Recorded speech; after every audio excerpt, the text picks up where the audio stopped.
No intro, no info needed. Let's just get to it.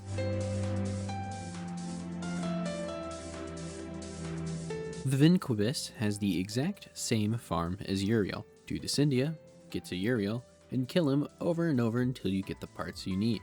Takes like not even 3 minutes to defeat him. Then, once you get the parts, go to the Paratia Rebellion and get the materials. Luckily, I got the parts for the Vinquibus when I farmed for Uriel, but it still does take a bit depending on how you play the missions for the materials to build the parts for the Vinquibus. My advice is just to stay close to the ground and kill as many as possible for as many drops as possible, because it still took me 1 hour and 18 minutes, 5 seconds to get all of the materials I needed. It's in the same tier as Uriel, it really doesn't take that long. For its potential, this thing is kinda nutty for single targets, since it's a single shot rifle with a ton of crit chance and crit multiplier, including a 20% status chance. It fires at a decent speed even with the critical delay mod. Now, it does have a melee mode too, and it takes over your melee slot. But that's fine, because the melee and the rifle modes go hand in hand with each other because of their passives. In primary mode, every headshot grants 2 stacks of Vinquibus Precision, increasing its melee damage by 250% and stacking up to 16 times. On the other side of the coin, every melee kill grants 4 stacks, and each stack gives 100% ammo efficiency to the rifle, essentially just giving you free bullets, and you get up to 16 and you get 4 per kill. And the rifle just gives you more melee damage. So theoretically, you never have to reload, but you may want to at least run out of bullets to hear that sweet rifle ping.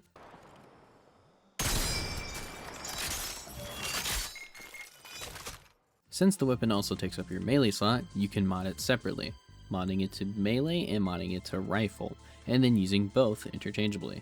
I personally think that the primary itself goes into A to S tier.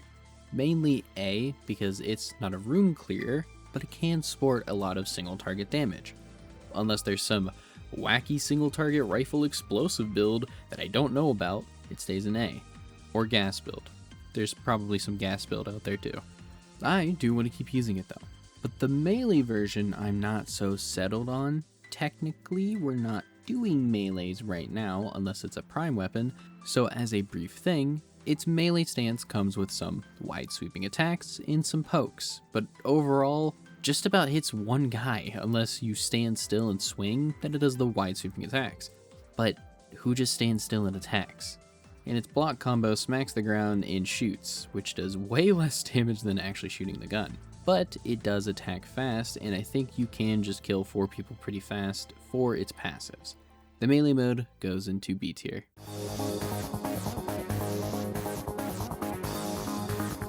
The Laetum is pretty easy to get as well. To get the blueprint, you just need 3,000 standing with the holdfasts and buy it from Cavallero.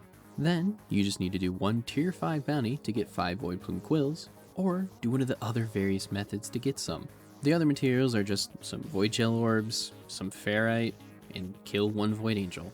All really easy stuff, and all can be done in 1 singular bounty. So, S tier. The Laetum is also an S tier in potential if we just talk about its Incarnon, because its Incarnon is kind of ridiculous. But without it, it's alright, I guess. The Incarnon, without even finishing all the buffs, seems nuts. The gun transforms into a fully automatic rifle. Its rounds explode after hitting something in radiation and stagger the target. It has 22 crit and status, and even without the buffs, it's pretty nuts. The buffs it offers in its tree are pretty ridiculous, and going with a non-crit build seems to be the theme for the weapons from the Zeramin. But the base gun itself is okay.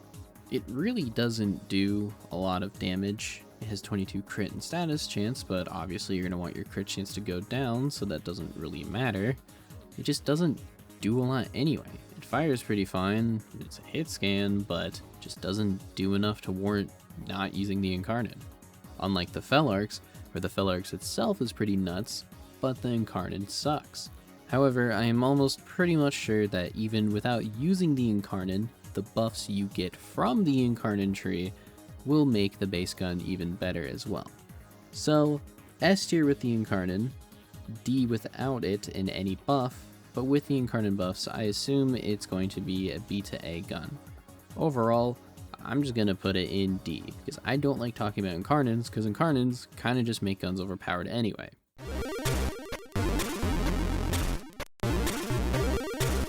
Elite Sanctuary Onslaught. Love it or hate it, that is the only way to get this weapon besides buying it from someone who also went through Elite Sanctuary Onslaught. It's arguably worse to try and get than the Brayton Vandal, and I was just very lucky that I got it while farming the Brayton Vandal. It's also arguably the worst farm in the game, because one piece of the Lato Vandal drops from every rotation. A drops the receiver, B drops the blueprint, and C drops the barrel. Every single one of them has a 2.01% drop chance, which is the lowest out of every single item per rotation. And there's no getting around the fact that you have to play for 20 minutes to get 2 C rotations done. So the farm just sucks. The mission itself isn't bad. Just bring your room nuking frame and you're legit fine. However, having to spend 60 minutes just for 6 C rotation drops from the worst drop chances I've seen per time spent, just to clarify, is just terrible. I would still be farming the Brayton Vandal past my 24-hour rule mark if I didn't put that in place because of how bad the chances are. But I got super lucky, and I got it during the Brayton Vandal farm. So, it's an F tier. Probably the worst farm in the entire game if you don't count Styanax in being literally time-gated by days for him. This thing also has an Incarnate, a theme, for the video, which I am going to use for a heat proc build with my Tenet Flux Rifle, but without the Incarnate, it's an okay dinky little pistol. It has a good crit chance and low status chance, it doesn't do a lot of damage to begin with, but it reloads pretty fast so you're doing consistent damage quite fast. It's hit scan, and overall, it's just not the best without the Incarnate, so D tier. There's a lot of other guns I'd rather use.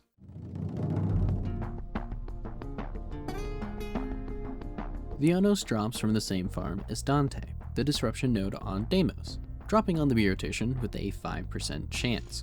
I was super lucky and got it on my second B rotation. However, you can pity the blueprint for 360 vessel capillaries, but you might just end up getting it before that anyway, since on normal you only get 2 to 4 vessel capillaries per Bone Whittle or Void Rig kill, 5 to 7 on Steel Path. For me personally, it was an S tier farm, only taking a couple of minutes and failing on one rotation, adding 5 to the counter. Not only that, it's disruption, so you control which rotation reward you get every single time. And the B rotation reward is available on every single wave, starting from wave 1 until you end it. So I think it is an A to S tier farm in general. It might be a B because it's 5%, and that 5% is also shared with 3 other things involving the Ruvox. So, objectively, it's probably a B tier farm, but I think it's an A to S tier farm. It's pretty easy. Now using it is an entirely different tale. It also has an Incarnate. Again, it hits pretty hard and is the main draw of the weapon, meaning it's weird and different because the Incarnate is the main part of the weapon. The main mode is okay, it shoots some balls that do decent damage with 26% crit and 22 status. But in the Incarnate form, you charge up a big laser beam that does radiation damage with a low crit and okay status. Then, when it's fully charged, it unleashes a big laser with a crap ton of crit and status and overall damage, and you get about 5 or so shots before you have to go back to the main mode and recharge it by hitting weak points. Now, it's cool, but not fast enough. And the laser is a laser that also has a little small 3-meter explosion. It also sports a punch through of 5, so it can go through a decent chunk of enemies, but not through the wall, which I wish it did, but it has infinite range, and the explosion at the end doesn't. It's weird. It does good damage in the Incarnate form, but it's too slow. C tier.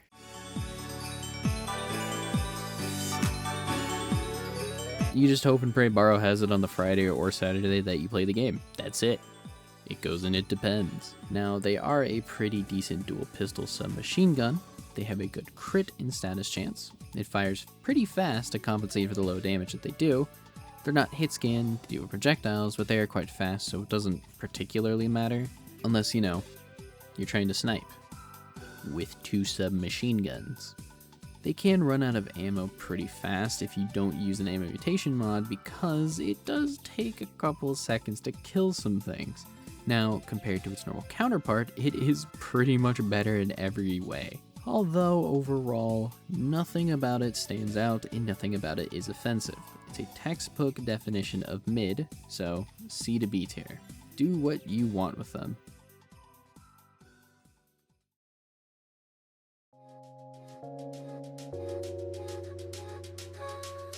Overall, not a bad time with these weapons. Though, nothing that stands out besides the Laetum. All that being said, next video is going to be the Riot 848, the Sagek Prime, the Psychotid, the Sepulchrum, and the Cynoid Gamma Core. Since last video, we've only added 5 to the workout counter, resulting in 3,525. But since last video, I've also done 2,130 reps. So yes, I am kinda sore now sometimes. But regardless, if you watched till the end, thank you so much. Subscribe if you want, and like if you want. And as always, take care of yourself.